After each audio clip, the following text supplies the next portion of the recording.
রাসূল ডাকতেছেন, সাহাবীরা রে, আমার এই শহীদদেরকে দাফন করে দাও। শর্ত হলো গোসল দিও না, রক্তমাখা জামা কাপড়গুলো পাল্টাইও না, এই রক্তমাখা জামা সহ দাফন করে দাও। হাসরের ময়দানে আমি নবী এই শহীদগুলো লইয়া আল্লাহর আরশের কিনারে যাইয়া দাঁড়াবো, দেখাবো আমার উম্মতের মতো কেউ নিয়ে আল্লাহকে পাওয়ার জন্য এইভাবে কষ্ট করেছে।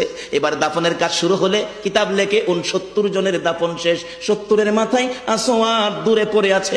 আমার নবী 2 কদম সামনে গিয়ে দেখে আসওয়াদ নতুন তরবারি হাতে চিত হয়ে পড়ে আছে, শহীদ হয়ে গেছে। আমার নবী ডাকে, রে আসওয়াদ, মদিনার হুর বিয়ে করতে পাঠাইছিলাম, মদিনার হুর বিয়ে করলি না, যুদ্ধের ময়দানে জীবন দিয়ে বিদায় হলে।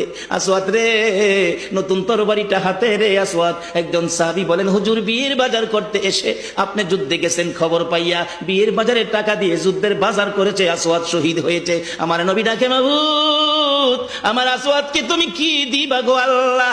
মদিনার হুর নিল না, রাসূলের পক্ষ নিয়ে জীবন দিয়ে দুনিয়ার থেকে বিদায় হলো, আমার আসওয়াদকে তুমি কি দিবা গো আল্লাহ? আসওয়াদের লাশটা ধরে ধরে কবরের দিকে নিয়ে আসতেছে। গোসল লাগবে না, কাফন লাগবে না, শুধু দাফন করে দিবে। আমার নবী আসওয়াদের কবরের পাশে দাঁড়াইয়া মুস্কি মুস্কি হাসতেছেন। সাহাবীরা আরজ করেন, ইয়া রাসূলুল্লাহ, এই কবরের পাশে হাসতেছেন কেন, ব্যাপার কি?